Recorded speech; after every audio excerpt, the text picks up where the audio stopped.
다 같이 오른손을 불끈 쥐고, 자, 구호 준비. 재미있는 성경 이야기 캐스켓 MT. 와! 네, 감사합니다. 우리 친구들은 관심이 없습니다. 네, 우리도 간단하게 복습하고요. 우리가 지금 오순절 시대를 크게 두 가지로 나눴어요. 오순절 시대 앞에 장은 예루살렘으로 시작된 그 복음 전파가 어떻게 시작되었는지 사도행전 1장부터 7장까지 우리가 나눴고요. 이제 1부는 참 1장부터 15장까지 우리가 나눴고, 오늘부터는 이제 오순절 시대 2부로 16장부터 28장까지 우리가 나누려고 합니다. 그래서 우리가 쭉 나눴던 것들을 그냥 복습 차원이 아니라 그냥 쭉 한번 읽어볼게요. 읽고 넘어갈 때에 여러분들이 그냥 머릿속에 이런 맞아 이런 거 있었지 하고 오늘 본문으로 우리가 넘어갔으면 좋겠습니다. 자, 우리는 계속해서 신약 성경을 한눈에 보는 훈련을 하고 있습니다. 캐스켓 MT, 구약은 캐스켓이고 신약 성경은 EMPTY. 그래서 E는 expectation, 대망의 시대, 우리는 중간사라고 이야기하는 대망의 시대가 있었고요. 그리고 M, 메시아 시대, 예수님께서 오셨고 예수님의 사역을 우리는 알 수 있고요. 메시아가 떠난 이후에 약속하신 그 성령님이 충만히 임하게 됩니다. 그래서 펜타코스트 P, 오순절 시대를 우리가 우리가 지금 살펴보고 있고요. 기원 후 33년에서 65년까지. 그리고 T는 가르침의 시대입니다. 기원 후 33년부터 95년까지. 그래서 이제 우리가 오순절 시대에는 바울이 주인공이잖아요. 그래서 이제 바울이 쓴 서신에 대한 배경에 대한 이야기를 좀 나눌 거고요. 그리고 가르침의 시대에는 그 서신서들의 의미, 그 내용들을 우리가 좀 더 자세히 살펴보길 원합니다. 그래서 33년부터 95년까지 가르침의 시대이고요. 그 다음에 Y는 yet to come, 아직 임하지 않은 시대, 95년부터 지금까지도 우리는 이제 그 아직 임하지 않은 그 주님께서 주님의 재림을 우리는 사모함으로 기다리고 있습니다. 여러분, 예수님께서 이 땅에 다시 오심을 기다리고 계십니까? 자신 있습니까? 예수님 맞을 준비되어 있습니까? 갑자기 아멘 소리가 왜 쏙 들어갔습니까? 예수님께서 지금 빵 나타나시면 아멘, 주 예수여 어서 오시옵소서. 내가 너무너무 힘들게 기다렸어요. 주님 왜 이제 오셨습니까? 이겁니까? 주님이 잠깐만요. 저 지금 교회 가려고 지금 나 준비하고 있는데 지금 오시면 어떡해요? 한 10분만 뒤에 오세요. 교회에서 다시 만나요. 이럴 것 같습니까? 네. 우리가 계속해서 우리는 말씀을 돌아보면서 정말 다시 오실 그 주님을 우리가 기다리고, 주님께서 오죽했으면 아직 안 오셨겠습니까? 이제 오실만 해야 오시는데, 야, 지금 가면 진짜 안 되겠다. 아직 내가 이 땅에는 아직 주님의 귀한 사명을 감당할 사람들이 많으니 좀 더 복음이 전파되고 그럴 때 내가 가리라 기다리고 있는데요. 우리가 진짜 그 주님의 다시 오심을 기대함으로 우리가 열심히 행진하며 나아갔으면 좋겠습니다. 자, 우리 오순절 시대에 대해서 한번 쭉쭉 한번 제목만 읽어보고 넘어가 보겠습니다. 먼저 하나님이 교회에 그들의 모임과 공동체 속에 성령을 부어 주셨습니다. 그리고 제자들에게 말씀하시는 예수님께서 이제 이렇게 마지막 말씀이죠. 사도행전 1장 8절, 예루살렘과 온 유대와 사마리아 땅 끝까지 이르러 나의 증인이 되리라. 이것은 복음서의 맨 마지막 그 이제 지상대 명령이라고 이야기하는 마태복음의 마지막이나 이런 데 보면 내나 비슷한 이야기가 있어요. 그래서 이제 하나님의 사역이, 하나님의 이름과 그분의 구원 사역이 어떻게 이루어질 수 있는지 우리는 발견하게 되고요. 그 다음에 예수님께서는 이제 높임을 받으신 주님으로 아버지에게 올라가십니다. 이렇게 쫙 이제 임재 속으로 들어가십니다. 구름에 가리워서 주님이 보이지 않는다는 것, 그 구름은 하나님의 임재를 뜻하거든요. 그래서 하나님의 영광의 임재 속으로 예수님은 올라가셨고, 그 남겨진 제자들이 무엇을 하겠습니까? 이제 오순절에 그들이 모여서 기도하는 그때에 모든 민족에게 성령이 부어진다는 거, 이게 참 의미가 있어요. 성령이 주님을 사모하고 믿는 사람들에게만 부어진 게 아니라 그들에게 부어졌는데, 그들에게 주신 능력은 모든 열방, 모든 민족을 구원할 수 있는 그 구원의 계획, 그 뜻을 얻게 된 거예요. 그래서 주님께 구하는 모든 민족에게 성령님이 선물로 주어졌다는 사실은 얼마나 큰 하나님의 은혜인지 모릅니다. 자, 높임을 받으신 예수님께서 예루살렘에 하나님의 나라를 확장하십니다. 자, 그래서 예루살렘에서 지금 뭐 여기 최소한 10,000명인 것 같아요. 그 성경의 통계만 봐도 남자 숫자만 10,000명이라고 봤을 때 아내와 그리고 아이들과 또 우리 부모님들을 따져보면 정말 온 동네 모든 사람들이 예수님을 믿었지 않았나 생각해봐요. 오늘 어제는 또 문득 이런 생각이 들더라고요. 왜 이 기독교인들이 이렇게 주목을 받았을까? 제가 생각해 보는데, 여러분 왜 이 사람들이 주목을 받고 왜 이렇게 이렇게 막 무리를 일으킨다고 선동하고 왜 감옥에 갔는지 아십니까? 왜 감옥에 갔습니까? 예수님을 전해서 그랬을까요? 제가 갑자기 들었던 생각은 그거예요. 예수님을 전했다고 감옥에 넣은 게 아니라 갑자기 너무 많은 부흥이, 너무 큰 부흥이 임했기 때문에 그 시기 때문에 넣었더라고요. 보니까 만약에 계속 전도를 하는데 지지리도 전도가 안 돼가지고 아마 내가 진짜 2년 사역했는데 한 명 전도되고, 여러분 이 사람들 감옥에 넣겠습니까? 안 넣었어요. 100% 안 넣습니다. 아, 성령의 사역은 폭발적이구나. 정말 성령님이 우리 안에 충만히 임하시면 이 변화의 힘과 그 변화의 속도는 엄청나구나. 어느 정도로요? 나라와 국가가 그들을 시기하고 이간질하고 거짓 선지자들 세워서 이들을 잡아넣을 만큼 폭발적이라는 거예요. 그래서 우리가 진짜 기대하고 우리가 꿈꾸는 부흥은 그냥 애써 나의 의지만 가지고 나아가는 게 아니라 정말 성령님께서 이 시대 가운데 이런 폭발적인 그런 놀라운 부흥의 역사를 다시 한번 이렇게 일으켜주지 않겠습니까? 그때를 위해서 우리가 대비해야 될 건 무엇입니까? 모여있는 우리 모두가 오직 하나님 안에서 하나 되어야 된다는 거예요. 우리끼리 싸우면요 부흥이 될 수가 없어요. 근데 모인 무리가, 믿는 무리가, 함께 기도했던 무리가 누구를 만나고, 오늘 새벽 예배 때도 나눴지만 그들을 잔멸하려고 그들을 흩으면 교회가 없어질 줄 알았는데 흩어놨더니 더 큰 교회가 돼버린 거예요. 그렇게 됐든 누가 어디서 어떻게 신앙생활을 하든 그들이 각자 있는 곳에 신앙의 연수가 길었던 것도 아니에요. 하지만 성령 안에서 하나 됐던 사람들은 누구를 만나고 어떻게 해도 그들은 한 곳에 모여 있었다는 거예요. 그들의 하나됨이 정말 이러한 놀라운 부흥의 역사를 이루어냈듯이, 여러분 우리가 꼭 준비해야 될 것은 우리의 하나됨입니다. 우리의 하나됨이 또 큰 부흥을 일으키고 큰 부흥 속에서 임하는 그러한 어려움 속에서도 우리는 흔들리지 않을 수 있는 믿음의 사람이 되는 줄 믿습니다. 우리가 다시 한번 그 부흥을 꿈꿨으면 좋겠어요.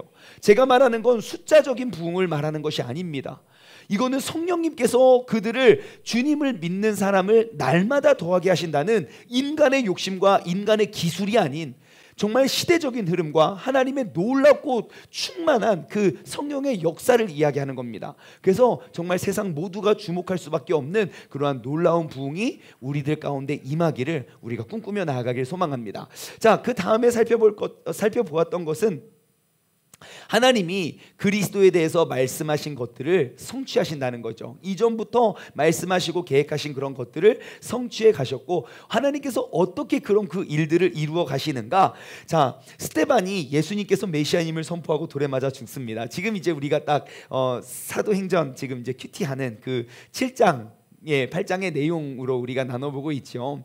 자, 한 사람의 죽음입니다. 근데 이 스데반은 정말 모든 그리스도 예수님의 제자 12명에 속하지 포함되지는 않지만 그 평신도 중에 대표성을 띈 7명을 대표로 뽑았는데 그 중에 가장 먼저 나타나고 가장 많은 기록을 기록하고 있고, 특히 이제 스데반이 한 번이지만 정말 중요한 그 설교의 전문을 누가는 기록하고 있다는 거예요. 그래서 그 스데반의 한 사람의 죽음, 너무 일찍 죽어요. 주인공 같은 분량인데, 주연 같은 조연인데 너무 일찍 죽어요. 그리고 열매도 없어요. 스데반이 뭐 이렇게 전도하다가 성령에 충만하고 담대함으로 선포해서 그 사람들 변화됐습니까? 아니요. 오히려 더 많은 거짓 증인들을 세워서 내가 죽었어요. 남을 이게 변화시킨 게 아니라. 그래서 그를 죽였던 한 사람, 그 한 사람이 변화되기 위한 도구로 하나님은 스데반을 사용했다는 거예요. 여러분, 만약에 스데반이 바울 앞에서 바울이 스데반의 죽음을 목격하지 않았다면 여러분 아마 바울의 인생도 달랐을 거예요. 하나님은요, 그 바울이라는 그런 도구를 사용하기 위해서 스데반을 희생케 하셨고, 그리고 그 하나님의 완벽하신 계획, 우리 인간으로서는 왜 하나님은 스데반을 죽이고 바울을 썼어요? 차라리 스데반을 쓰고 바울을 죽이지. 그게 우리의 계획 아닙니까? 맞죠? 그 못된 것 그냥 죽이고. 근데 하나님은 아셨던 거예요. 바울처럼 그 기독교인들을 핍박하고 죽이고자 하는 그러한 회심이 없었으면 오늘도 우리가 나눠보겠지만 그 전 세계 1차, 2차, 3차 전도 여행을 누구도 감당하기 어려울 거예요. 그러니까 그 하나님의 온전하고 완벽하신 계획 우리가 어찌 알겠습니까? 그러므로 우리가 하나님 왜 이것밖에 안 됩니까? 하나님 왜 우리가 이렇게 중요한 성경 공부를 하는데 왜 몇천 명 안 모였습니까? 우리가 그런 거 말할 것이 아니라 정말 하나님께서 나에게 맡겨주시고 하나님께서 사용하시는 대로 우리가 그때그때 순종하며 나아갈 수 있는 우리 모두가 되는 것이 중요한 것 같아요. 자, 그 다음에 이제 또 큰 제목인데요. 높임을 받으신 예수님께서 유대와 사마리아의 하나님 나라를 확장하십니다. 사도행전은 크게 세 파트로 나눌 수 있어요. 1장부터 7장. 사도행전 1장 8장에 기록된 것처럼 예루살렘과 온 유대와 사마리아와 땅 끝까지 이르러. 그래서 예루살렘과 예루살렘에 대한 복음 전파가 1장부터 7장. 그 다음에 8장부터 12장은 유대와 사마리아까지 복음이 이제 확대되고, 그 다음에 13장부터 그 뒤쪽으로는 이제 온 땅까지 복음이 선포되는 그러한 것들을 담고 있지요. 자, 바울이 이방인을 향한 사도로 위임이 됩니다. 사도행전 9장. 이제 얼마 남지 않았습니다. 우리 사도행전 그 큐티책으로 이제 사도행전 이제 바울이 등장을 하는데요. 다시 한번 재밌어지고 요즘에 너무 신기해요. 큐티책하고 이 성경 공부가 딱 맞물려서. 근데 더 신기한 건 뭔지 아십니까? 우리가 구약 캐스켓 할 때도 계속 맞물려가지고 되게 재밌었거든요. 근데 너무 신기하죠. 이런 거 보면 진짜 이게 어쩜 이렇게 신기해. 다른 교회도 다 그런가? 아닌데 뭐 이런 거 공부하지 않으니까, 그죠? 저는 이런 거 보면 진짜 이게 어쩜 이렇게 그렇습니다.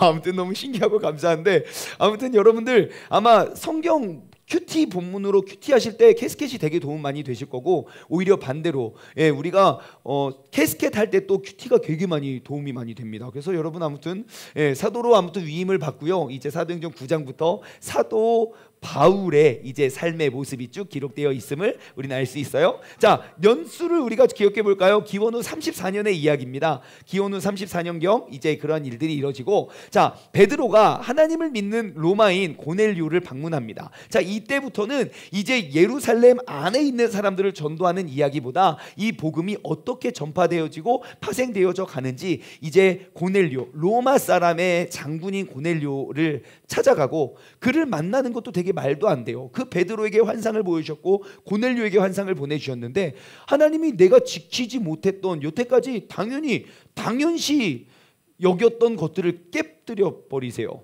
야, 그거 부정한 거 아니니까 먹어라. 이 부정한 음식을 어떻게 먹습니까? 야, 내가 다시 말하는데 그거 부정하지 않으니까 먹어. 그리고 베드로는요, 나 오늘 지금 개꿈을 꿨어. 야, 무슨 하나님이, 야 이거 말이 되냐? 하나님은 그러실 분이 아니에요. 하나님은 그러실 분이에요. 때로는 우리의 고정관념을, 누군가를 전도하고 복음을 전파하기 위해 우리의 고정관념을 깨실 수도 있어요. 그러니 우리가 제일 중요한 건 하나님의 말씀을 의지해서 우리가 순종하는 것이겠지요. 그래서 아무튼 그래서 고넬료를 방문했고, 자, 베드로의 설교. 설교는 간단합니다. 이제 예수를 믿는, 중요한 건 뭡니까? 모든 자가 용서를 받는다는 거예요. 이제 복음의 사역이 그 안에, 예루살렘 안에만 갇혀 있는 것이 아니라, 이제 예수님을 믿는 모든 사람들에게 이제 구원은 임한다 라고 이야기하고요. 그 다음에 이제 그 갈리굴라, 우리가 예전에 한번 쭉 살펴보았죠. 이제 갈리굴라가 로마 황제로 통치되었고, 그리고 이제 헤롯 아그리파 1세, 헤롯 대왕의 손주죠. 1세가 이제 이스라엘 왕으로 다스리게 되었고, 그 다음에 이제 세베대의 아들 야고보가 이제 참수형을 당했고, 베드로는 투옥당하지만 또 풀려났고, 또 글라우디우스, 우리가 지난주에 글라우디우스에 대해서 함께 쭉 나눠봤죠. 글라우디오, 좀 장애를 앓고 있던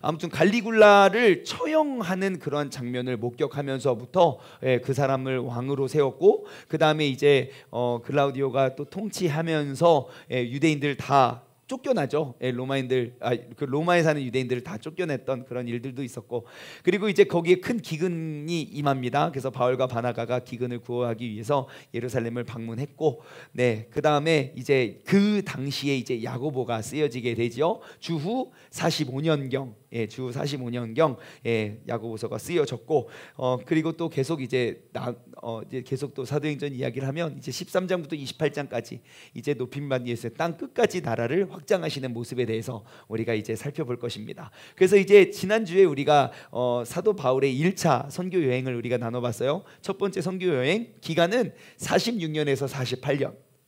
2년의 기간 동안 정말 많은 도시를 돕니다. 그러니까 짧게 많이 도는데요. 참 신기한 건 가는 곳마다 정말 놀라운 부흥의 역사가 있었다는 거예요. 그리고 또 놀랍고 신기한 건 가는 곳마다 예상하지 못했던 놀라운 그 박해와 핍박이 있었다는 거예요. 근데 더 놀라운 것은 그러한 박해와 핍박임에도 불구하고 그들은 끝까지 복음을 전파하여 나아갔다는 거예요. 그래서 구브로, 갈라디아, 비시디아, 안디옥, 이고디오, 이게 이러한 여정 코스인데, 이러한 선교 코스인데 제가 지도를 만들었어요. 지도를 그렸는데 여기가 이제 시리아, 이쪽 시리아, 여기 레바논, 시리아, 그리고 여기가 이제 터키 이만큼 있고요. 그리고 여기가 이스탄불 이런 나라들 있는 곳이고요. 여기가 지중해입니다. 그래서 1차 선교 여행은 실루기아에서 그다음 바보로 갑니다. 바보로 갔다가 그리고 올라가서 그 버가에 딱 도착을 했는데 너무 큰 산이 있었죠. 3,720 몇 미터인가? 그래서 여기서 이제 누가가 돌아가요. 그래서 돌아가서 이제 거기서 이제 바울과 실라가 이제 좀 다투기도 하지만, 그래서 그 산을 또 넘어가지고 쭉 올라가서 안디옥에 갔다가 루스드라 갔다가 더베 갔다가 이제 또 돌아와요. 이제 버가로 했다가 이제 다시 안디옥으로 돌아오는 1차 세계 1차 전도 여행을 떠나게 되죠. 자, 그때 이제 또 갈라디아서가 쓰여졌고요. 갈라디아서가 쓰여졌고, 이제 오늘은 이거 예루살렘에서 열린 공회. 그래서 그 이방인들이 전도가 되다 보니까 이방인들이 각자 믿었던 신도 다르고 먹는 습관도 다르고 할례를 받아야 되냐 말아야 되냐 이런 것도 계속 있다 보니까 이제 예루살렘에서 공회를 엽니다.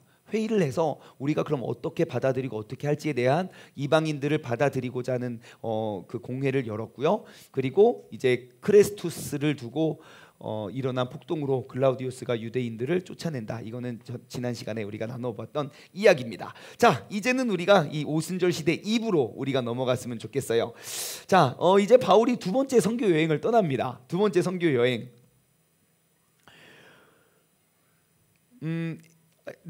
바울과 실라가요 이제 유럽으로 이제 파송을 됩니다. 기원 후 49년에서 52년. 1차 선교 여행은 몇 년부터 몇 년까지였습니까? 45년에서 48년까지였다면 46년에서 48년까지였다면 이제 2차는 49년에서 52년 동안 이제 또 2차 선교 여행을 떠나게 됩니다. 자, 이 두 번째 선교 여행에 기록되어 있는 곳은 사도행전 15장 15장 46절부터 18장 22절까지, 그러니까 15, 16, 17, 18 거의 4장 가까운 분량으로 이제 쭉 기록이 되어 있습니다. 그래서 이제 바울과 실라가 이제 2차 선교 여행은 제가 이제 곧 있으면 지도를 보여드리겠지만 지금 보여드릴게요. 그냥 보여드릴게요. 자, 2차 세계 여행입니다. 1차는 여기서 안디옥에서 실루기아, 바보 이렇게 돌았거든요. 근데 2차 때는 더 길은 기간으로 더 멀리 돌아요. 그래서 이번에는 배 타고 넘어갔던 게 아니라 이제 안디옥에서 제가 이제 우리가 살펴보고자 하는 몇 가지의 도시인데 이게 잘 안 보이는군요.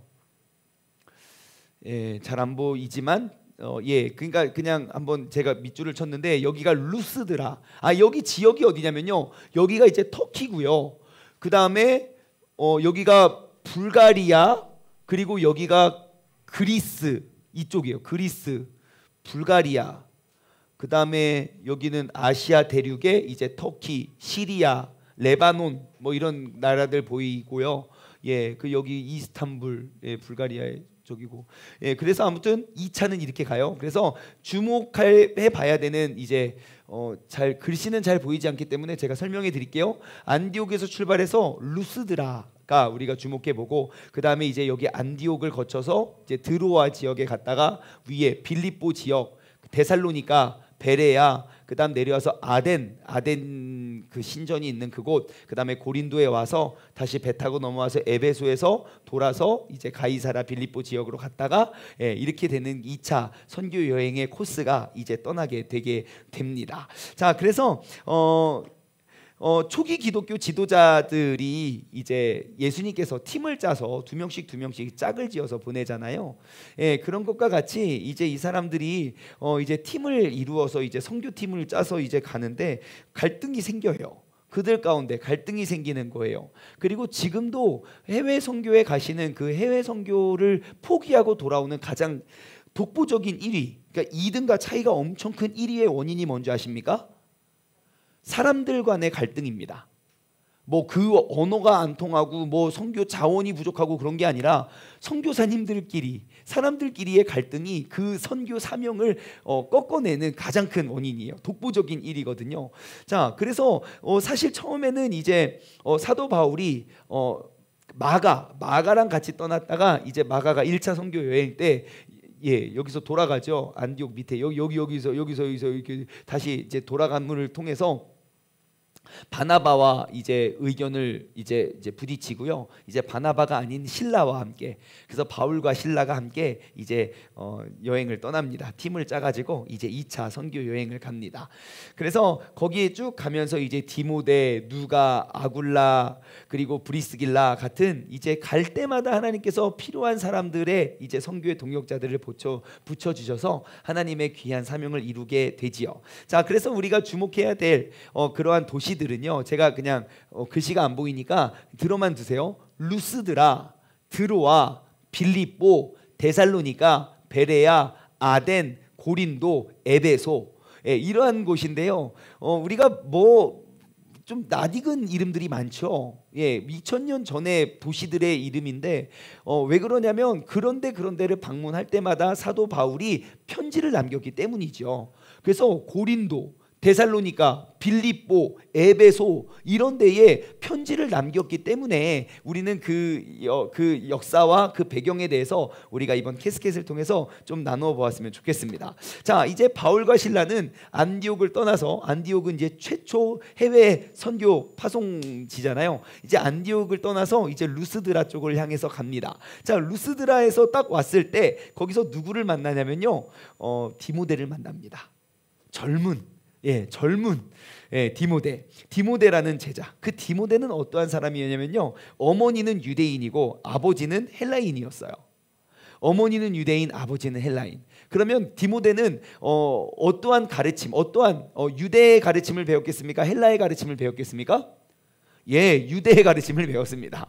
그래서 어머니에게 다 교육을 다 받죠. 자, 그래서 이제 어머니의 유전을 따라서 이제 유대인으로 있었고요. 그리고 이제 사도 바울을 만나면서 이제 바울의 선교 팀원이 됩니다. 사도 바울이 디모데에게 뭐 요구하냐면요, 야, 너 할례 받아, 그래요. 왜냐면 그가 이제 어머니 유대인이니까 유대인인 것도 맞지만 이제 앞으로 우리가 선교 여행을 하고 또 사람들을 만날 때 꼭 우리가 갖추어야 할 그 기본 제목을 다 준비케 해요.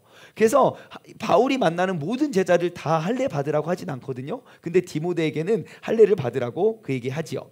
자, 그래서 이제 바울과 동료들은 이제 그 갈라디아, 여기가 이제 갈라디아라고 써 있죠. 이 갈라디아, 이 갈라디아 전 지역을 다니면서 이제 쭉 이제 이쪽을 향해 나아가고, 이제 유럽 쪽이거든요.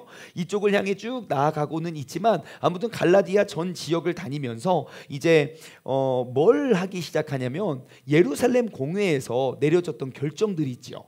우리가 믿음을 어떻게 하고 이방인들을 어떻게 품고, 이제 이것이 공식적인 결정입니다. 그래서 여러분들 막 욕하고 비방하거나 그렇게 하지 말고 우리가 주님의 사랑으로 우리가 합시다 라고 하는 그런 예루살렘 공회에서 결정된 내용들을 쭉 전하기 위해서 쭉 모든 흩어져 있는 그런 기독교인들 전도도 하지만 찾아가면서 이제 복음을 선포하며 나아갑니다. 그래서 굉장히 문화적인 다름, 문화적인 차이를 극복하고요, 계속 갑니다. 그래서 루스드라를 지나서 이고니온, 안디옥을 거쳐서 이제 드로아 지역으로 가고 그 위로 또 올라가서 이제 빌립보 지역으로 올라가게 되지요. 이 빌립보는요, 그 마게도니아 지역의 이제 이 빌립보가 마게도니아 지역의 가장 이제 핵심이 되는 그러한 도시이고요. 여기는 이제 이제 도로가 잘 뚫려 있어서 로마로 향하는 그러한 이제 그 긴밀한 소통을 위해서 도로가 잘 뚫려 있었던 그런 요지입니다. 그래서 이제 예수님께서는 그 복음의 귀한 사명, 여러분들 생각해 보세요. 안디옥에서 선교사를 파송해서 세계 복음 선교, 그러니까 세계 복음화를 꿈꾸고 우리가 선교를 출발했다고 칩시다. 여러분, 파송 선교사 몇 명 보내야겠습니까? 몇 명 파송하실래요? 이 넓은 지역의 이 많은 도시의 사람들을 전도하기 위해서 여러분 몇 명 파송하실래요? 적어도 몇백 명은 우리가 파송해야 되지 않겠습니까? 근데 참 신기해요. 성경에서는 바울과 실라 2명 파송하고 뿐만 아니라 거기서 만나는 한 사람 한 사람, 정말 그 초기 기독교 역사에 쓰임받는 도구는요, 많은 인원이 많은 사람을 전도한 게 아니에요. 하나님의 그 복음 전파의 사명에 그 뜨거운 열정을 가진 그 사명자를 통하여 하나님은 그 적은 무리로 귀한 일을 성취했다는 사실을 여러분 꼭 기억하시기 바랍니다. 여러분, 헌신된 그리스도인들 중에요, 상당수는 이게 쟤네가 뭘 하겠어? 예, 이거 그냥 잠깐 반짝 일어났던 그런 유행과 같은 거니까 우리가 그냥 흩으면 끝나 라고 생각을 하지만, 여러분, 성령님께서 우리를 통하여 일하시면요, 정말 세상 사람들이 봤을 때 별것 아닌 것처럼 보여지는 그 작은 사람, 그 작은 사건들을 통하여 하나님의 놀랍고 위대한 역사가 이루어졌다는 사실을 꼭 기억하십시오. 그것은 우리가 소수이기 때문에 소수에게 희망을 가집시다가 아니에요. 중요한 건 무엇입니까? 숫자가 많냐 적으냐가 아니에요. 내가 하나님 보시기에 충성된 사람이냐, 내가 그 복음 전파를 위해서 내가 나의 삶을 내어 맡기는 사람인가. 그렇게 해서 여러분, 사람 눈에 정말 무시할 정도로 작아 보이는 것들, 그러한 사람과 그러한 사건을 통하여 하나님은 놀랍고 위대한 일을 행하실 줄 믿습니다. 그래서 저는 요즘에 우리 교회에서 이렇게 진행되고 이루어지는 그러한 크고 작은 일들을 보면서 정말 더 기대할 수밖에 없는 하루하루를 보내고 있습니다.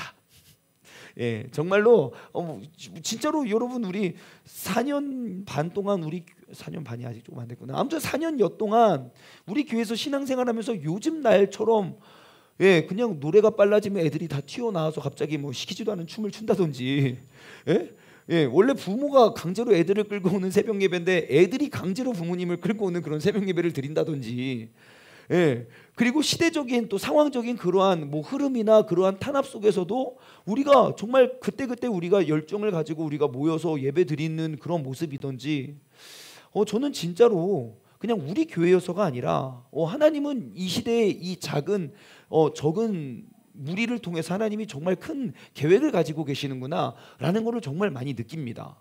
예, 그렇죠. 예, 또 뿐만 아니라 성경 말씀 암송, 지금 저희도 말씀 암송 카톡방이 3개가 있어요. 예, 각 방에 말씀 암송 매일매일 말씀 암송하면서 올리고 나누는데요. 어떤 집사님이 어제 또 감동적인 사진을 하나 올려주셔가지고, 그분이 하나님을 오랫동안 만났던 분은 아닌데, 남자분이에요. 오랫동안 만난 분은 아닌데 2018년에 가족들과 다짐을 한 거예요. 선포를, 내가 술을 끊겠다. 예, 그렇게 하고요. 어젠가 그저께가 1000일이 되었다고. 금주 1000일 빵. 와, 너무 대단하지 않습니까?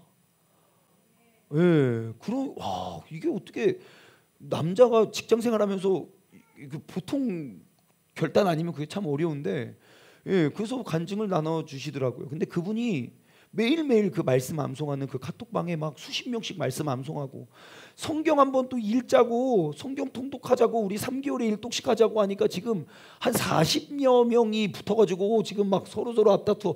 와, 이제 잠깐 정신 차리고 카톡에 몇백 개씩 저는 이게 뭐야 이렇게 올라오고, 뿐만 아니라 또 우리 올 하반기 여러분 우리 세종중문교회 올 하반기의 목표는요. 우리 모두가 이제 큐티를 생활화하는 그런 운동을 우리가 할 건데요. 지금 방 또 곳곳에 또 큐티 붐이 또 운동이 막 일어나가지고 와 그거 읽고 답글 쓰는 것도 막 정신이 없을 정도로 막 이곳저곳에 막 큐티 운동이 일어나고 와 이게 진짜 많은 인원이 중요한 게 아니라 한 사람 한 사람이 깨어지고 변화되고 있어지는 이러한 분위기가 너무너무 그거 귀하고 은혜스러운 것 같아요. 지금 제가 설명하는 것들이 도대체 뭔 소리야? 궁금하신 분들은 여러분 빨리 교역자들에게 찾아가서 나도 여기저기 빨리 막 들어가서 여러분 함께 하시기를 바랍니다. 그래서 아무튼 예수님께서는 그 적은 무리로 위대한 일을 성취해 가고 계십니다. 자, 그래서 이제 이들이 빌립보 지역에 딱 이르러서 빌립보 지역에 이르러서 이제 그 강가에 있는 루디아라는 사람을 만나게 됩니다. 이제 루디아는 어떠한 사람이냐면요, 그 이제 자색 옷감, 그러니까 옷감을 만들어서 이제 장사하는 부유한 상인이었어요. 그래서 하나님은 그 사람을 하나님을 경외하는 사람이었고, 하나님은 이제 루디아와 그 가족과 그리고 모든 신하들을 다 이제 침례를 받고 변화될 수 있는 그러한 이제 고백을 하게 되지요. 그래서 이제 하나님이 일하시고 예비하신 사람, 선교를 혹시 가보신 분을 선교 여행이나 그 뭐 단기 선교나 장기 선교나 선교를 경험하신 분이라면 정말 하나님이 예비해 놓으신 사람과 예비해 놓으신 때와 그런 것들을 부인할 수가 없습니다. 하필 그때 그 사람을 만나고 하필 그 사람은 그걸 하는 사람이고 뭐 이런 게 있거든요. 항상 우리가 복음을 가지고 믿음으로 우리가 도전하는 사람들에게 주어지는 은혜인 것 같아요. 근데 여러분 그거 아십니까? 그러한 은혜와 그러한 기적은 어디 해외에 나가야만 있는 일이 아닙니다. 절대. 오늘날 우리의 삶 속에서도 내가 믿음을 가지고 나아가고 기도하면서 우리가 나아가는 걸음마다 하나님께서 이미 예견하시고 예비하신 놀라운 사역을 이루어 가고 계신다는 사실을 우리는 고백할 수 있어요. 하나 또 나누고 싶은 간증이 있는데 그분의 동의를 아직 구하지 않아서 제가 다음에 또 기회가 되면 또 하나 되게 재미난 간증이 또 하나 있어서 나중에 나누어 드리도록 하겠습니다. 자, 아무튼 하나님의 놀라운 역사는 이제 빌립보에서도 이어지게 됩니다. 여러분 빌립보에서 또 바울과 실라가 또 어떤 일이 있었냐면 갔는데 어떤 여자가 막 귀신 들려가지고 막 예언하고 점치고 있는 거예요. 그래서 또 이제 성령에 충만한 사람들은 그것도 그냥 지나갈 수 없잖아요. 예전에 제가 어떤 이야기를 들었는데 어떤 영화 촬영지에서 요즘에도 종종 그게 방송국의 의도인지 아니면 뭐 작가의 의도인지는 모르겠지만 아무튼 뭐 유명 프로그램이나 쇼프로에 정말 드문드문 나오는 게 꼭 점집에 찾아가서 타로를 보든지 손금을 보든지 점을 치더라고요. 그 왜 그런 겁니까? 출연자가 뭐 신청해서 간 것 같지는 않고 방송국에서 일부러 그러는지 아무튼 점치고 막 너무 신기해요. 그런 장면을 군데군데 꼭 넣어요. 예전에 어떠한 영화, 좀 오래된 이야기인데 거기서 어떤 영화를 촬영하고 뭐 하는데 그 당시 신현준이라는 영화배우, 옛날 이야기죠. 영화배우가 되게 믿음이 좋다고 저는 들었어요. 그래서 이제 그 스태프들 다 점치는 거예요. 그 촬영 현장에 와가지고 점을 쳐서 다 손금을 봐준다고, 다 손금을 보는데 제가 이제 들은 이야기예요. 신현준이라는 그 배우가 그럼 와보라고 손바닥을 딱 봤는데 가시라고. 당신은 손금을 볼 수 없다고. 여기에 뭐가 이렇게 하얗게 덮어져가지고 손금이 보이지 않는다고. 당신은 가라고. 큰신 섬기시는 분 가라고. 그런 이야기들도 들었어요. 그리고 굿 하는 것도 많이 들었죠. 옛날에 굿을 참 많이 했을 때 성령 충만한 사람들 가가지고 그래서 막 호호호 귀신이 안 내려. 여기에 큰신 모시는 분 가시라고. 누가 근신을 모시는 거예요. 오호호호 3번 동안 그렇게 했는데 이 사람이 도저히 안 되니까 그 목사님하고 아무튼 그 목사님 친구하고 당신들 가라고. 당신들 때문에 신이 안 내린다고. 그러한 일들이 일어나는 거예요. 그러니까 여러분 우리가 알 수 있는 건 내 마음속에 그 뜨거운 성령님이 나와 함께 하시면 그 귀신 들려서 고생하는 사람, 그 귀신 혹은 몸이 아파 앉아 있는 사람들 그냥 지나갈 수 없는 거예요. 그래서 그 여자를 귀신을 내쫓아줬거든요. 그러니까 그 젊은 여자로 예언하고 막 이런 거 점괘로 막 맞벌이를 했던 그 주인이 이 사람들을 감옥에 넣어요. 어디 뭐 이상한 동네에서 와가지고 이게 그 귀신을 내쫓았다는 이유로 감옥 생활을 하죠. 그리고 이제 바울과 실라는 매를 맞고 감옥에 투옥이 됐고, 그리고 그 자정쯤이 되어서 모두가 다 잠든 그 시각에 바울과 실라는 무엇하고 있습니까? 기도하고 찬양하고 있지요. 그리고 그 기도하고 찬양하는 소리를 그 안에 있는 모든 사람이 듣고 있어요. 세상에 엄청나요. 기도하고 찬양하는데 갑자기 지진이 일어나서 옥문이 열려 있는데, 더 신기한 건 그 간수는 잠을 자고 있었다는 거예요. 그래서 옥문이 열렸는데 사람들 다 도망가기에 급급해요. 그러죠. 근데 바울과 실라는 안 도망가요. 기다렸다가 옥문이 열린 걸 보고 정신을 차리고 보니까 내가 지금 이 간수인데 지금 이 사람들 다 도망가. 옥문이 열려 있어. 어떻게? 그래서 칼을 꺼내서 자결을 하려고 하는 순간 뭐라고 합니까? 잠깐, 우리 여기 있지. 그러면서 주 예수를 믿으라. 그리하면 너와 내 집이 구원을 받으리라. 사도 바울이 이야기를 하고 그 간수가 거기서 이제 노임을 받죠. 거기서 이제 본인과 모든 가족이 구원을 받죠. 여기서 질문. 왜 사도 바울은 억울하게 감옥에 갔는데 옥문이 기도하던 중에 옥문이 열리고 손에 묶여있는 게 풀어졌거든요. 왜 안 도망갔을까요? 간수를 전도하려고요? 그럼 깨우지. 왜 안 도망가고 기다리고 있어요?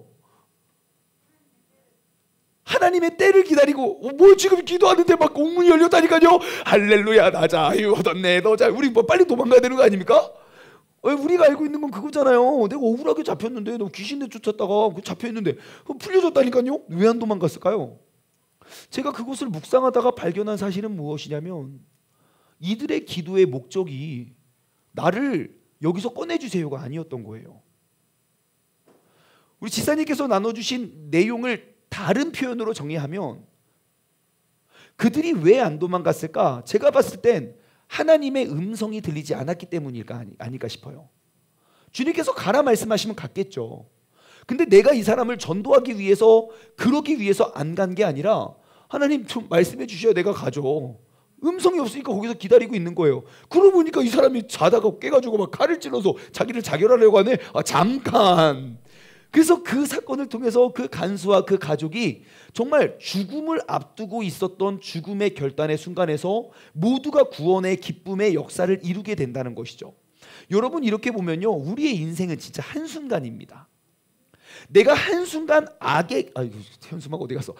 마귀에게 틈을 내어주는 그 한순간, 그 한순간만 아니었다면 이 간수는 죽음을 맞이하고 남편을 잃은, 아비를 잃은 과부와 그 자녀들은 아마 그 한순간에 의해서 인생이 완전 추락했을 거예요.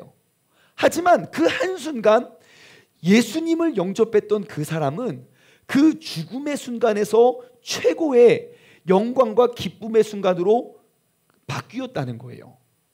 여러분, 우리는 그 한순간을 기대하면서 나아갔으면 좋겠어요. 그 한순간이 언제인지 모르니까 우리는 매 순간 준비해야 되는 거예요. 내가 그렇게 기도하는 내 남편이 언제 구원받을지, 여러분 언제 구원받는지 아십니까? 모르기 때문에 항상 잘해야 되는 거예요. 언제 밥 먹다가 은혜 받아서 뒤집어질지, 잠자다가 하나님 꿈에 나타나서 뒤집어질지 몰라요. 그 때와 시를 모르기 때문에 우리는 늘 깨어 있어야 된다는 거예요. 그것이 그냥 내 전도 대상자뿐만 아니라 우리 기독교인들은 늘 그러해야 돼요. 주님이 언제 이 땅에 오실지 모르니까 우리가 모든 순간을 준비하여 주님 오실 그 기름병을 준비하여 주님 오실 그날을 기대했으면 좋겠습니다. 자, 이제 빌립보를 떠나서 이제 데살로니가로 내려오고 이제 데살로니가로 옵니다. 자, 그 데살로니가는 어떠한 도시냐면요, 이쪽이 이제 마게도니아 지역이거든요. 마게도니아 지역에 여기까지네요. 마게도니아 지역의 이제 수도가 바로 데살로니가입니다. 데살로니가 그 당시에 인구가 20만 명. 그 당시에 데살로니가에 살고 있던 인구가 20만 명이라면 우리가 생각하기로 지금 세종보다 훨씬 큰 도시였을 거예요. 그죠? 아파트가 일단 없고, 그냥 다 깔려 있는 도시니까 그 당시 데살로니가가 그렇게 큰 도시였는데, 바울과 실라가 항상 새로운 도시에 가서 맨 먼저 했던 일이 뭔지 아십니까? 가장 먼저 했던 일, 모든 도시에 갈 때 꼭 했던 일이 있어요. 그게 뭐냐면요, 회당에 가서 기도를 합니다. 항상 그 도시에 가면요, 새로운 도시에 가면 가장 먼저 회당을 방문해서 이제 그곳에서 기도를 해요. 사도행전, 우리 말씀 한번 찾아볼까요? 사도행전 17장 2절과 3절입니다. 사도행전 17장 2절과 3절. 사도행전 17장 2절과 3절 한번 같이 읽어볼까요? 시작.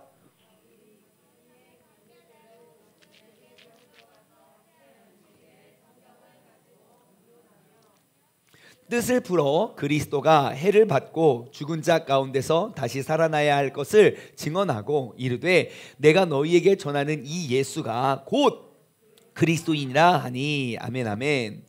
예, 그들은요 그냥 관례대로 늘 하던 대로 가장 먼저 그 도시에 가면 먼저 성전으로 가서 그곳에서 이제 기도를 하고 또 하나님의 말씀을 강론하고 뜻을 풀어주고 말씀을 가르칩니다. 그래서 이제 바울이 가르친 거는 메시아 예수 그리스도가 우리의 구원자 되신다는 그 사실을 계속해서 그들은 가르쳤습니다. 그리고 그 밑에 6절과 7절, 사도행전 17장 6절과 7절 말씀을 보면요, 네, 그 밑에 말씀 6절과 7절입니다.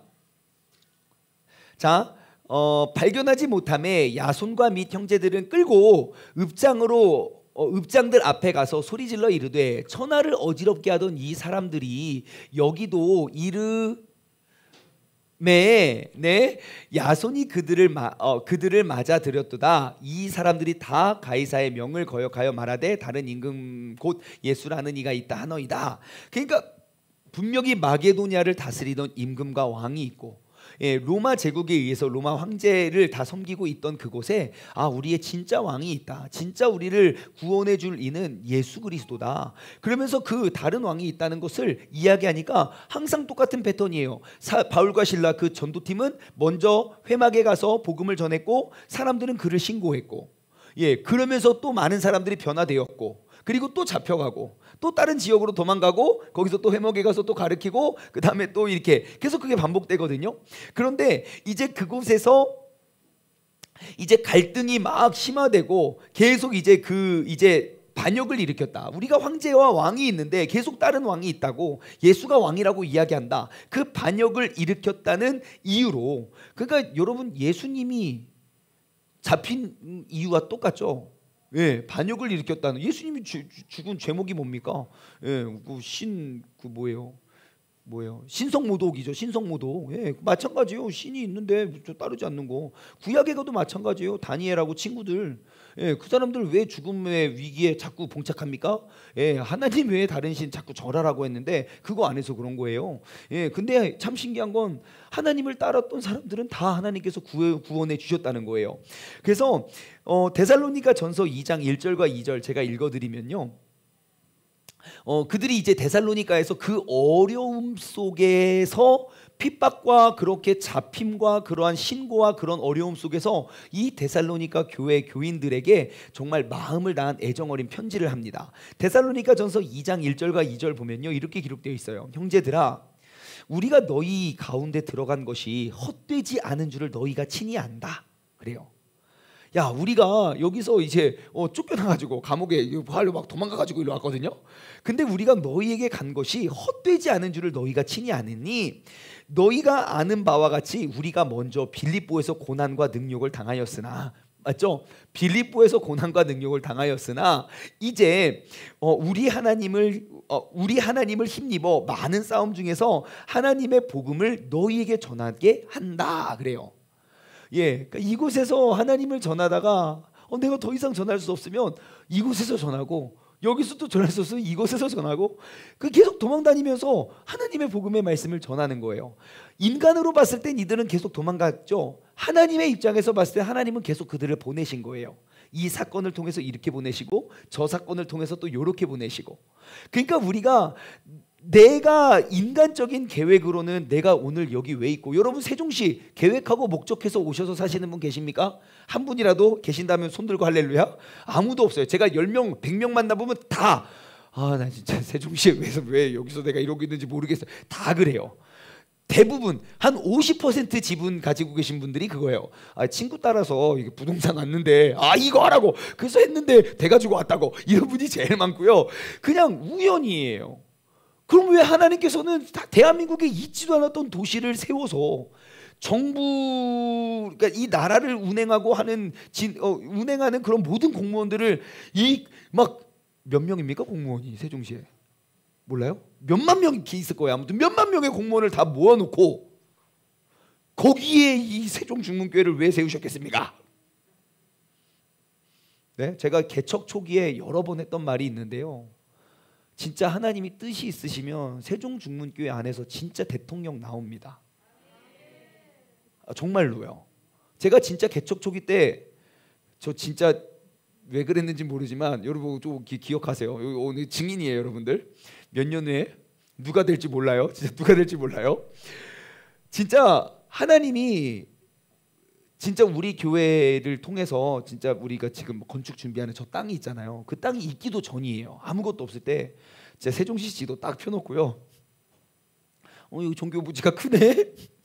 종교부지 좋네. 그러면서 그 동그라미 치면서 만약에 하나님이 이 땅을 우리 교회에게 주신다면 분명 하나님 우리 교회를 통해서 대통령 만들 거라고 제가 막 그랬거든요.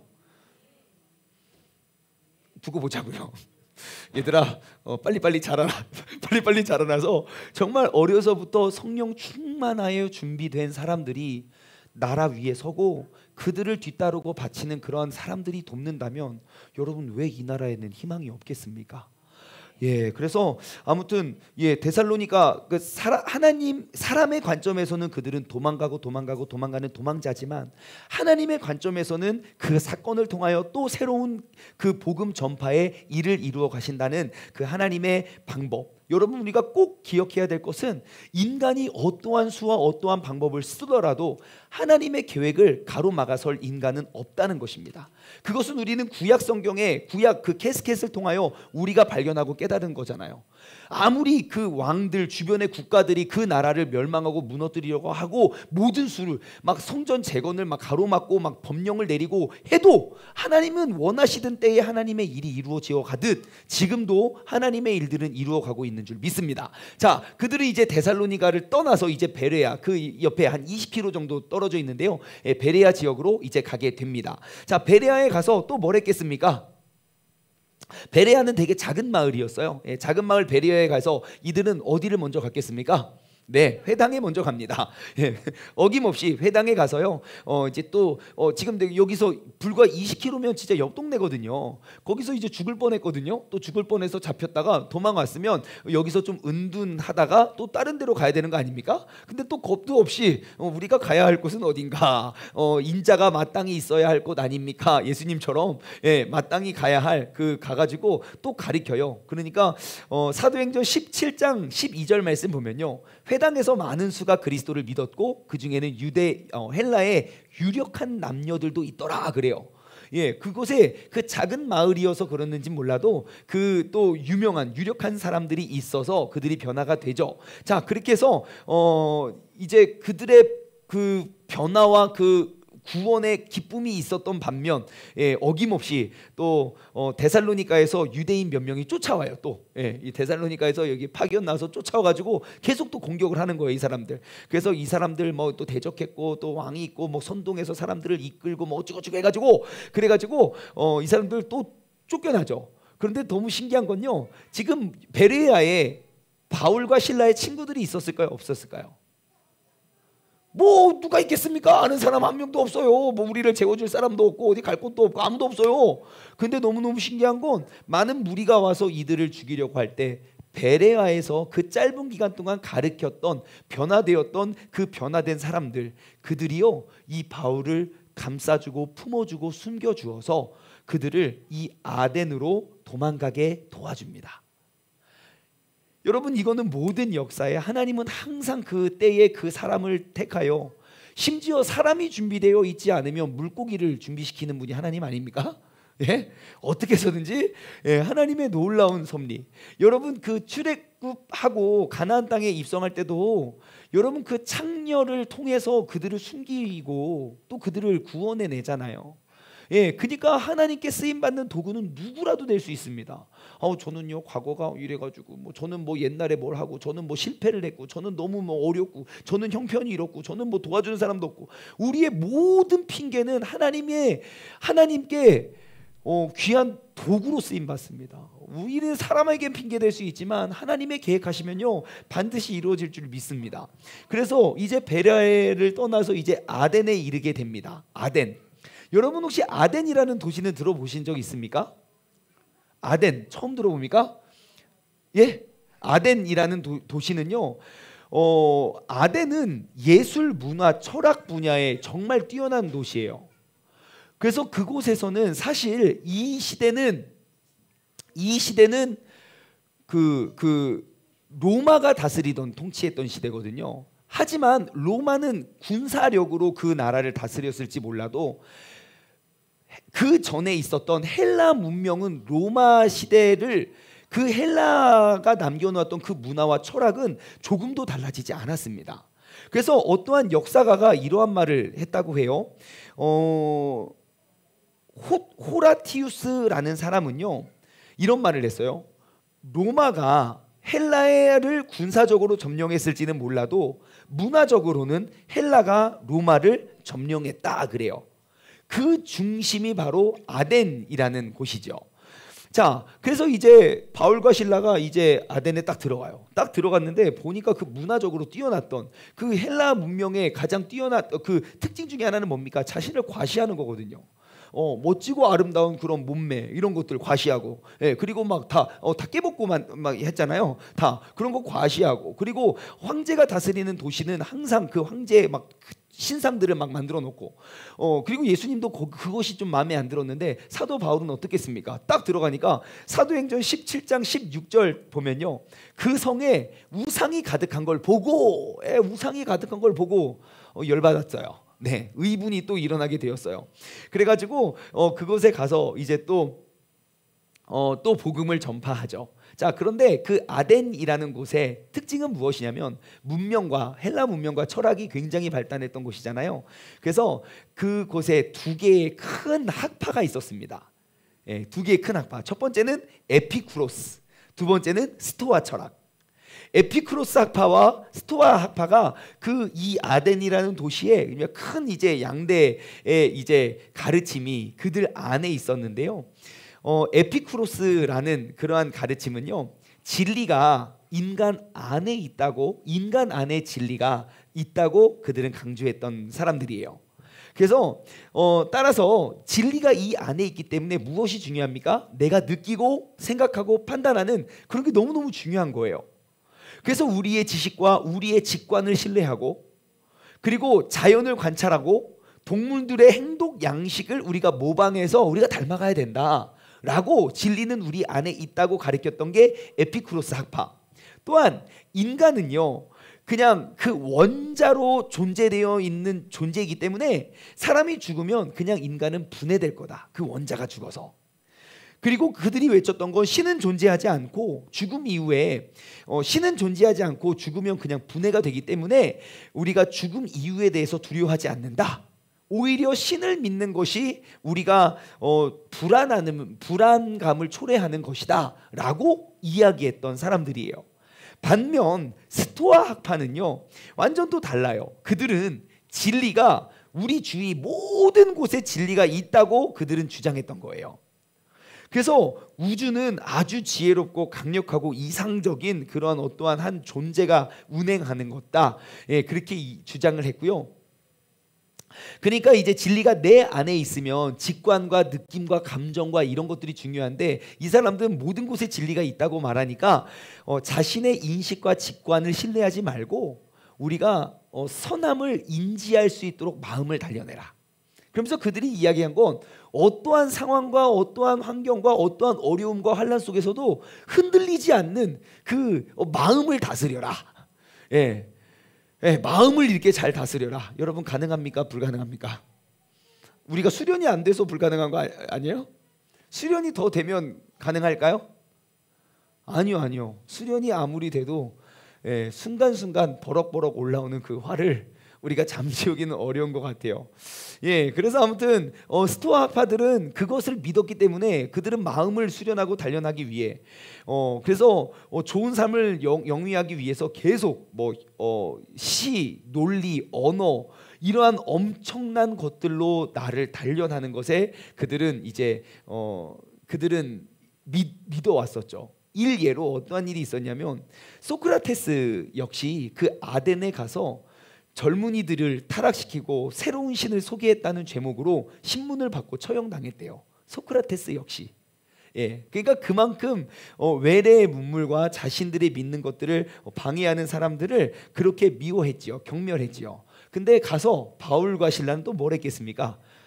야, 너희들이 믿는 것, 야, 이 모든 것들을 만든 하나님이 계신다. 그리고 하나님의 아들 예수님이 이 땅에 오셔서 이 모든 일들을 이루어내신다라고 말하면서 하나님의 계시와 약속과 인간에 대한 하나님의 목적과 그러면서 그 창조주 하나님이 그 세상 모든 걸 창조하셨고 지금도 이루어 가신다는 그러한 것들을 이루면서 그런 것들을 가리키면서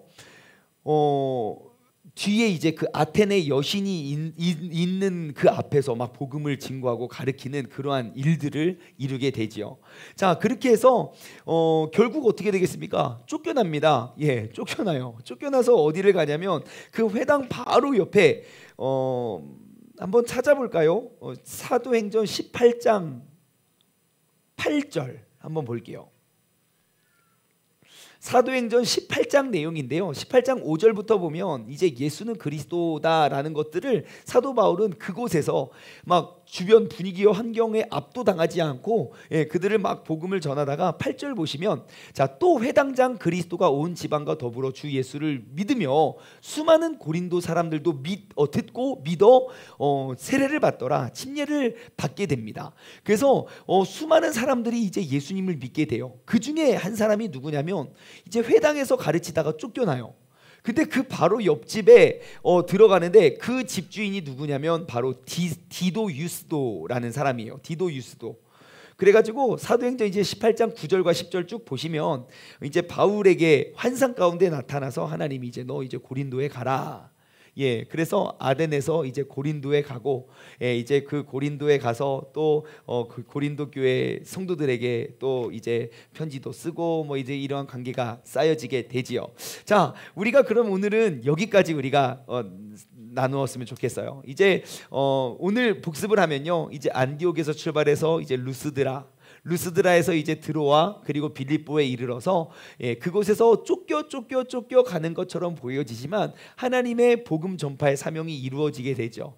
빌립보라는 큰 도시에서 또 도망가서 데살로니가에 왔고, 데살로니가라는 큰 도시에서 또 도망가서 베레아로 왔고, 베레아라는 작은 도시에서 또 쫓겨나서 아덴에 와서 그 문화 문물이 앞선 나라에서 또 하나 그 철학이 자리 잡고 있던 곳에서 주님의 음성대로 열심히 복음을 전하여 고린도에 이르러 고린도에서는 무려 1년 6개월 동안 그 고린도에 머물러서 하나님의 말씀을 가르쳐 줍니다. 네, 그래서 이제 그 세계 2차 바울의 2차 선교 여행 이제 거의 막바지에 다다랐고요. 예, 이제 조금 에베소 들어가서 돌아가는 이야기는 다음 주에 이어가도록 하겠습니다. 오늘 우리가 함께 나눈 말씀들을 우리가 다시 한번 기억하면서 우리의 마음속에 또 큰 꿈을 꾸었으면 좋겠습니다. 오늘은 이렇게 마음을 다짐하고 우리가 잠깐 한 2-3분간 함께 기도했으면 좋겠어요. 하나님께서는 반주를 부탁드립니다. 네. 하나님께서 항상 그 하나님의 그 귀중한 놀랍고 위대한 사명을 이루어내시는데, 하나님은 항상 많은 인원 그리고 사람이 생각할 수 있는 그 방법대로 이루어내지 않으십니다. 하나님은요 200만 명이 넘는 민족을 구원하기 위해서 한 사람 딱 2사람, 모세와 아론 2사람 세워서 그들을 출애굽시키시죠. 하나님은 이 모든 온 유럽 땅, 아시아를 넘어 온 유럽 땅을 전도하고 복음을 전하고 전도하는 목적을 이루기 위해서 하나님은 수천 명, 수만 명의 사람들을 전파하고 파송한 것이 아닙니다.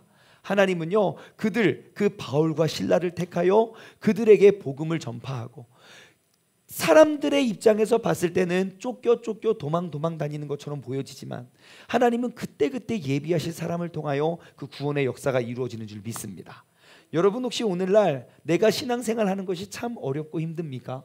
내가 믿음을 가지고 이 일하고 또 저 일도 하고 싶지만 모든 것들이 막혀서 내가 할 수 있는 것이 아무것도 없다는 생각하십니까? 여러분 바로 그 순간에도 하나님은 이미 우리에게 피할 길을 내주시고 지금도 나와 그리고 내 주변 환경을 통해서 하나님의 역사와 뜻을 이루어 가게 되는 줄 믿습니다. 우리가 그 소망을 마음에 품고 한 1, 2분간만 합심하여 기도하고 우리가 주기도문으로 마치도록 하겠습니다. 주님의 이름 한번 부르시고 합심하여 기도하겠습니다. 주여,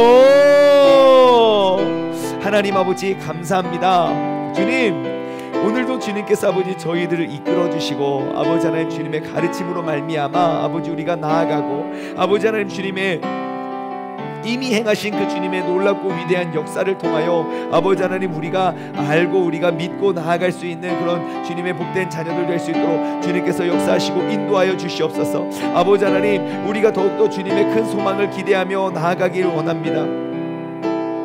아버지 하나님 우리가 온전히 아버지 주님의 뜻을 우리가 이루고 아버지 하나님 온전히 주님을 더욱더 기리며 우리가 살아갈 수 있는 그런 복된 주님의 자녀들 될 수 있도록 주님께서 인도하여 주시고 붙잡아 주시옵소서. 아버지 하나님 진정으로 아버지 주님께서 원하시는 때에 주님께서 원하셨던 그러한 일들을 우리가 이루고 나아가기 위하여 아버지 하나님 우리가 온전히 아버지 주님 안에서 우리가 바로 서고 아버지 하나님 말씀 안에서 우리가 늘 깨어 준비할 수 있는 사람 되게 하여 주시옵소서. 아버지 오늘 이 저녁에도 아버지 너무너무 귀한 한 사람 한 사람의 마음과 발걸음을 인도하여 주셔서 우리가 이곳 이 작은 곳에서 아버지 하나님께서 행하실 일들을 우리가 꿈꾸며 나아가고 아버지 하나님 정말 우리 세종 중문교회가 이 세종시에 그리고 이 대한민국 땅에 그리고 전 세계에 그 도피성의 사명을 감당하여 아버지 정말 세상에 어느 곳도 갈 곳 없고 어느 누구도 품을 수 없는 그러한 사람들 주님의 사랑으로 품고 우리가 증거하고 우리가 변화시켜 온전히 주님을 더욱더 기쁘게 드릴 수 있는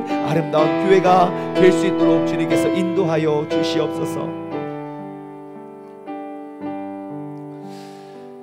하나님 아버지 감사합니다. 오늘 이 저녁에도 우리가 이렇게 마음을 합하여 모여서 하나님의 꿈을 우리가 꾸며 나아가게 하여 주심에 감사드립니다.